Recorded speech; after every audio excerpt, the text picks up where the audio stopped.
Good evening, everybody. This is Cinnamon Noir. And this is the Ramen Shaman. Welcome to Princess Remedy in a Heap of Trouble. This was recently put out by Ludosity, who originally did the Princess Remedy in a World of Hurt, which we did earlier. I didn't remember what they actually did that for originally. It was for a games jam called Games for Ebola, which is just a great name for a game jam. But anyway, this is actually a commercial release, but it's very cheap. It's only $2.99, and it's a very fun game, so I recommend you all play it. I mean, it's worth it for this picture of Remedy alone. I mean, this is pretty hot for pixel art. Oh my. Oh my. Racy. No. Actually, I enjoy it for the mechanics, which we'll be getting to in just a moment. Just occurred to me, saying I enjoy it for the mechanics is like saying you read Playboy for the articles. It does have a... Oh, anyway, this here is Wash Olaf. He's apparently our mentor or something. This takes place while Remedy is still in school learning how to heal people. Interesting. Mm-hmm.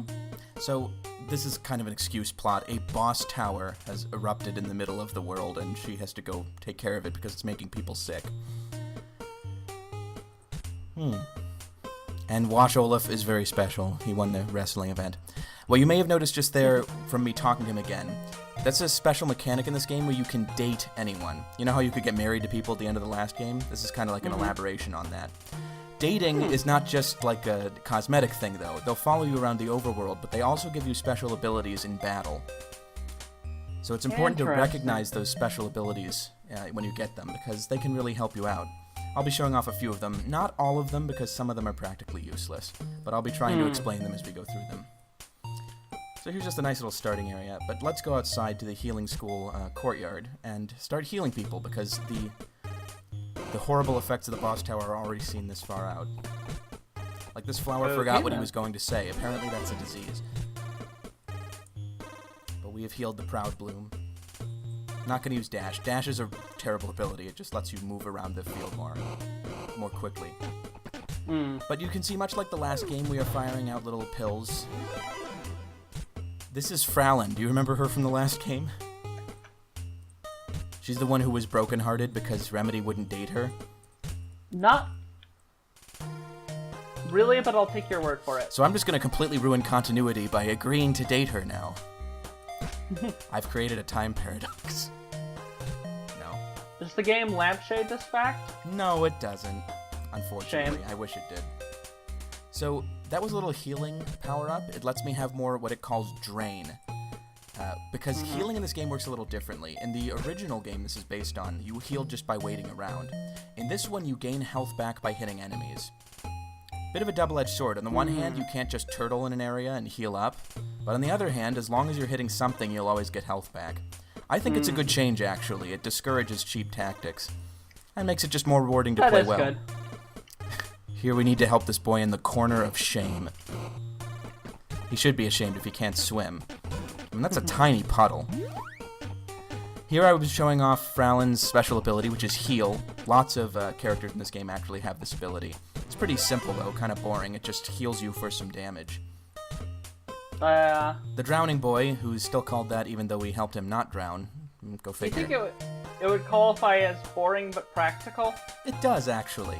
It does. But I don't like boring but practical, so we won't see it again. Here's eyebrows. So he's bored because he's always right and everyone else is wrong. This is the internet personified. Anyway, we're going to help him realize that that's not true. Using a little thing called logic. And pills. That's lots of pills. Not the internet personified, but okay. I don't know, the fact that we use pills to heal people from being autistic, that's kind of like the internet. Ooh. Okay, maybe that was a little controversial. Anyway, we're going to date eyebrows here. Bit. Because he is a cool guy. Despite the fact that he's pretentious. So, that little sign explains something in the game. This game helps you achieve completion a little more easily. Because when you go into an area, if you haven't healed everyone yet, it won't show you a check mark. But once you have healed them all, the check mark will show up. So now you can tell when you've healed everyone. You can see the check mark right here. Interest. That's cool. So we've got 16 hearts, so we can take on this boss. And that's one change in this game, is that unlike the original one where there was only one final boss, here we have lots of different bosses. Some with very cool designs.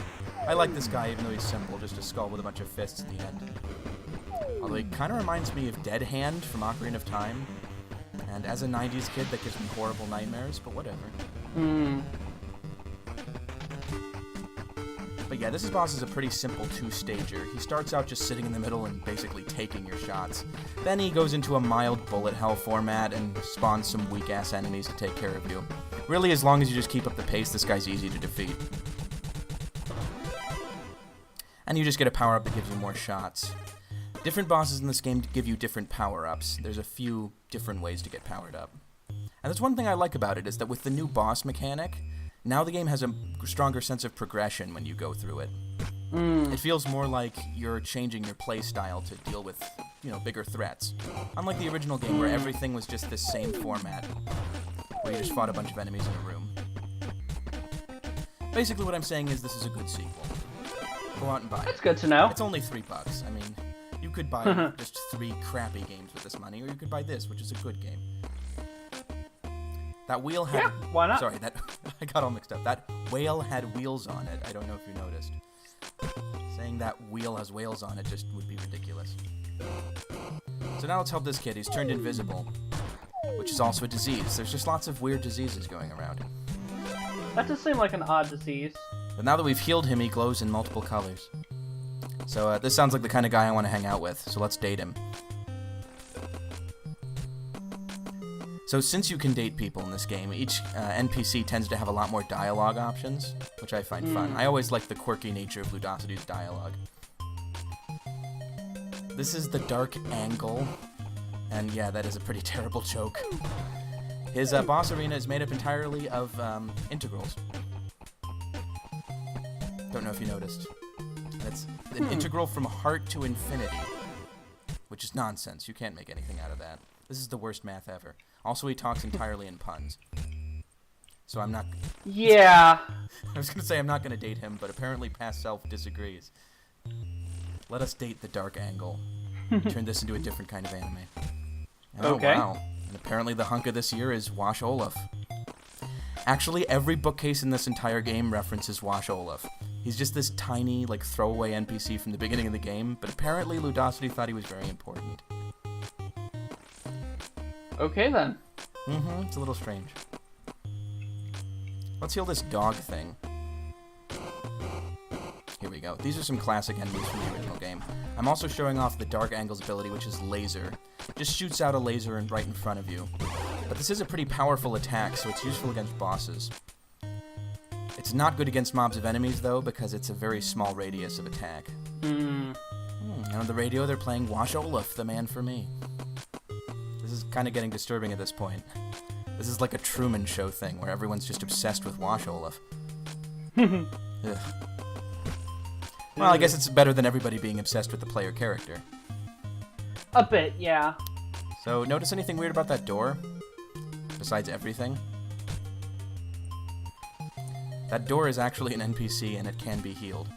I was gonna say, besides the fact that it's flashing. But yes. And in case you were wondering, yes, we can date that door. This game doesn't judge. Okay. Actually, you have to, and that's what we're going to see in a minute. Good of it to be open-minded, I guess. It's about doors. In order to get past this door, you actually do have to date it. So yeah, let's date a door. Games allow you to do all kinds of wonderful things. The doors, I'd make a joke about it. Oh yeah, that is something about Jim Morrison. It is kind of hard to know the names of any of the doors besides Jim Morrison, because he dominated the band's image so thoroughly. I didn't even know that because I don't know very much about music. Ray Manzarek, he was their organist. He was pretty cool. Did you know the Doors didn't actually have a bassist? Ray Manzarek would just play bass lines on the organ. Huh. Sadly, these apathetic frogs are not NPCs like they were in the last game. But let's instead deal with this NPC, who has lost all of her bones. I would think maybe dissolved, but no, apparently she lost them. I'd think they'd be hard to misplace, personally. I also like how all of the bones seem to be in this area, so maybe she lost the bones inside there. So she got all her bones back, but apparently she's just a blob anyway, so I don't know why she needed the bones. That is a bit bizarre. That is a bit bizarre. Let's heal this skeleton. I don't know what's with those little blue enemies. They kind of look like silverfish or things like that. Actually, what they look most like is like silverfish from Minecraft. I don't know if you've seen those things. They're creepy. I don't remember them. Basically, they come out of rocks, like just normal-looking rocks. And I think they can spawn more of themselves. So we're done with the roots of the boss tower. So let us go and face the next boss, since we have enough hearts to do it. And yes, the door is going to help. He'll slam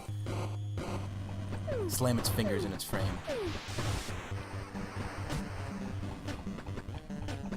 Interesting, a heart with a keyhole in it.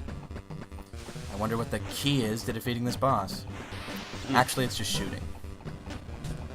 I hate it when they make you think there's a puzzle, but actually it's incredibly simple. I do like the cracks, though.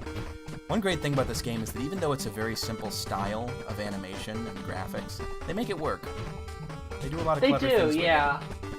I don't think the old ZX Spectrum games and things like that this is based on could actually do anything this complicated. It's mostly restricted to what you see in like Fantasy World Dizzy and stuff like that. That's kind of the pattern of retro-inspired games, right? Yeah, it is. Shovel Knight does stuff that you couldn't do like practically even on a PlayStation. And frankly, I'm happy with that. So am I. I mean, it's just a graphical style anyway. Why should they restrict themselves like that? Yeah. This, I think, is one of those dog creatures from the last game. I also like how our pills, now that they've been upgraded 2 times, have become Tylenol. Reminds me of that joke from... Have you ever seen the original Airplane? The parody movie? I don't think so. Where, basically, it's just a disaster movie about a plane, but at one point they ask this Oh, wait, of course I have. What the hell am I saying? And they ask the silly guy at the airport, can you describe the plane? And he says, oh, it's a big, pretty red plane with white wheels, and it basically looks like a big Tylenol. So yeah, you know how we have these hidden areas in this game which lead to interesting things? This one literally just leads to a sign with a picture of Wash Olaf. Ludosity's obsession has become acute at this point. I think they just came up with a name for that character, and they decided that they liked the name so much that they were gonna make a running joke out of it. Which is weird, because it's not even like a clever pun or anything like that. It's just a bizarre name. A little, yeah. Let's go to Blister Beach and help this spider, who actually feels just fine, but apparently he doesn't want to. Which is kind of weird. But there actually are people kind of like that in real life. Did you know there are people who, actually feel that they suffer from having all their limbs? Like, they have a fervent desire to lose a limb. It's bizarre. That's what this spider is. Although that's good for him, because he could lose one limb and not even notice it. Let's date him. Remedy is entirely too generous. She's just giving of her time to help these people get over their mental problems. So this person complains that her speech is antiquated and dull, which honestly I can relate. So I probably shouldn't have dated the spider, because as you can see, his special ability is dropping mines, and in a game where you move around a lot more than the enemies, that's kind of useless. Yeah, I appreciate the fact that they came up with lots of these different, like, types of attacks that you can do, but some of them really do just lay an egg. So this person says that her speech is, like, antiquated, but half of it just seems to be, like, half Swedish and half English. Which isn't old, it's just weird. Yeah. Oh well. Someone suffering from moral panic. Let's call the moral authorities. Or maybe the moral majority. So her ability, this person we're dating right now, is what's called homing shot, which means that when you activate it, your shots will all start to home in on enemies. Also not particularly... Cool. Well, it seems cool, but it's not particularly useful. Because... Yeah, it would depend on how well the homing ability It's a bit situational. The thing is that you already have a very broad spread of bullets in this game, so the ability to direct it in one area doesn't help very much, because you can get rid of enemies very quickly without a directed shot. You may have noticed the guy that I just rejected, because, you know, I can't date everyone, we don't have much time, had an ability called Change Up. There's actually a lot of enemies in this game. Not enemies. NPCs in this game that have abilities that are based on baseball stuff. So there's like a change-up, there's a fastball. These are mostly just projectiles, though. I don't actually find them that much more useful than the original flask throwing. But oh well. It is nice to change things up every once in a while. Pun intended. And speaking of puns, the little electric eel that we have following us is actually named Penelope. Oh god. I don't know why. Her name's not a pun. Never mind. Let's help this footman. One thing I've always liked about Ludosity is their tendency to come up with weird NPCs. I think they're very good at that. So he thought he was sick because, like, he only felt he was a foot, but it turns out that's just the way he is. So he came to terms with it. This reinforces my opinion, which I held in the last game, that Remedy's therapy is half mental and half physical. Sometimes it's just about helping people accept what they can't change. Like just being a foot. You know, I think I already mentioned how I think this game has similarities to Psychonauts. Yes, exactly. I actually just watched a really cool analysis of Gloria's Theater from Psychonauts, and it made me think that level's very underrated. People like a lot of the ones in the next area, but in terms of combining gameplay with the story, I think it's probably the best in the game. Yeah. I actually did like the sort of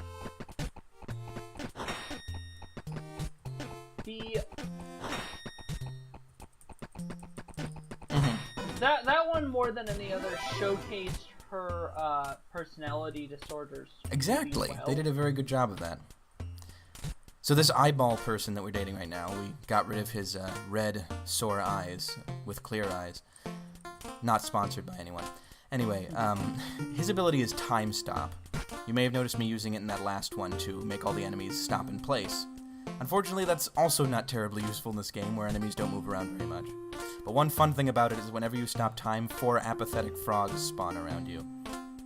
It's like the frogs are stopping time with the sheer force of their apathy. You know, at least that's, I think, the idea they were going for. So I'm going to date Penelope again, because I want that laser for some of the upcoming boss battles.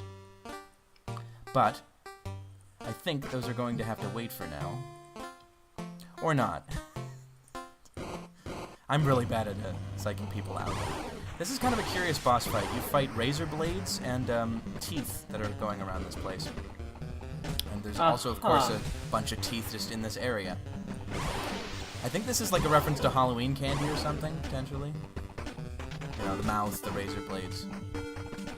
No, actually, it's just nonsensical. Yeah, I was wondering. No. But anyway, this is mostly a simple fight. I'm not sure if you have to destroy the razor blades to do this. They might keep spawning from the other ends. But mostly what you have to do is just dodge these projectiles that the mouth is sending out. They go pretty fast. However, if you keep up the attack, this guy goes down very quickly. And that gives us entrance to a new area, which we have to go to get some more hearts to fight the boss at the top of the other screen. So now that this is getting a little convoluted and more open in nature, I thought this was a good place to stop, and we'll see the next episode in a bit. So thanks for watching, everybody. Thanks for watching. Yep, and have a good night. Goodbye.